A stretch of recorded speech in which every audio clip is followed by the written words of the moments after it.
Tyson Fury is reportedly in talks to face unbeaten Australian heavyweight Dempsey Mckean in late summer this year. For those of you not familiar with Dempsey Mckean, he is British-based, but he's an Australian heavyweight, 6 feet 6 inches tall, southpaw, currently 22-0 with 14 KOs. And being based in Britain, he's sparred the likes of Anthony Joshua and various other UK heavyweights. His best win to date was probably the one he had over Jonathan Rice, who's a fringe contender. He managed to stop him in the 10th round back in 2020. Other than that, he really has nobody on his record whatsoever. His last fight was against a guy called Patrick Corte, who's a German heavyweight I've certainly never heard of, 39 years of age. That probably tells you all you need to know. And in this Corte's last fight, he got knocked out in 1 round by Felix Langberg. So the less said about him, the better. As I say, that's all Mckean has on his resume, is just the Jonathan Rice win, which is a decent win, but the rest of the opponents are not very good, to say the least. And all of his fights, except for a fight he had against Bracamonte, the Argentine fighter, last year, all of them have been in his home country of Australia.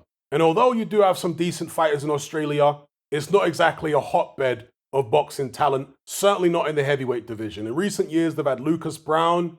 They got a couple of other guys coming through, I think Justice Hooney, but there's nobody who you look at and think this is a future champion, at least not yet.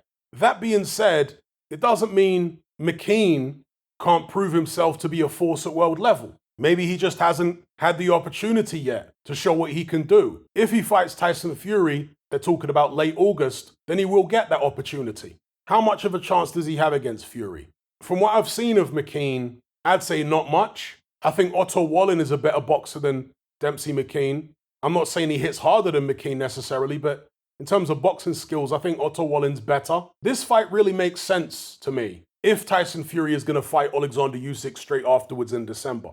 If he doesn't intend to fight Usyk in December, then this is actually a pretty shameful fight. Again, no disrespect to Mckean, but Tyson Fury is running around saying he's the best heavyweight, not only of this current era, but of all time. If that's the talk you're coming with, you need to be living up to that talk. You need to be held to that standard. You need to be taking on the best possible opposition every time you step out, because Fury's resume doesn't stack up to the great heavyweights of the past as it stands. Not because this era doesn't have enough good fighters or great fighters. Fury hasn't fought most of the top guys in this current era. The bare minimum he can do is clean out the division, which he hasn't even come close to doing yet. It's like when Tyson Fury fought Derek Chisora for the 3rd time. I said the only way that fight is acceptable, and that fight, by the way, far less acceptable than Dempsey Mckean, because he'd already beaten Chisora twice, and everyone knew that Chisora was a shadow of his former self, and he was never an elite heavyweight to begin with.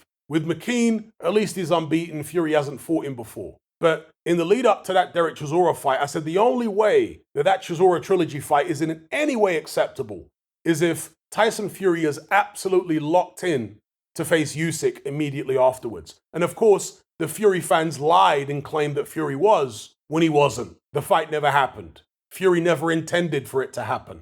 I hope things are different this time. If he goes and fights Dempsey Mckean, I hope he really is locked in to face Alexander Usyk in December. Again, Mckean being a southpaw, that's practice for Fury. Obviously not the same level of southpaw, totally different dimensions, but he's at least getting used to fighting a left-hander. He'll maybe get to practice certain tactics and moves and so on. So let me know what you guys think in the comments below. The potential of Tyson Fury fighting Dempsey Mckean in August. Who would be promoting the fight? Would it be a Frank Warren show? Would it be a Bob Arum show? Would it be a collaborative effort? Would there be some Australian promoter putting the fight on? Would Fury promote it? Will we see the emergence of Tyson Fury Promotions with John Fury at the helm? How many of you think that Dempsey Mckean would actually have a chance in the fight? Would he be able to pull off the upset? This is heavyweight boxing. Stranger things have happened, but surely Tyson Fury would be a massive favorite going in. Let me know what you guys think about all this. Are you sick and tired of the mainstream mindset? Does the dogmatic conformity and pathological ignorance have you tearing your hair out in frustration? Then don't be alone. Come and join our brotherhood on Patreon. We stand as a beacon of reason against an army of insanity. You'll gain access to my weekly topical podcast, where we take more deep dives than Jacques Cousteau on an endless variety of subjects. There's also videos, interviews, live Q&As, as well as a vast back catalogue of previous episodes, including my popular Confessions of a Nightclub Bouncer series. You can listen via the Patreon app or download in high-quality MP3. Connect with myself and hundreds of other members in our Element chat group. There's no contract, no commitment, you can cancel at any time, and it's cheaper than a Mickey D's McMuffin. Just head to my Patreon page via the link below this video and select the tier called the Brotherhood of Reason. I'll see you over there.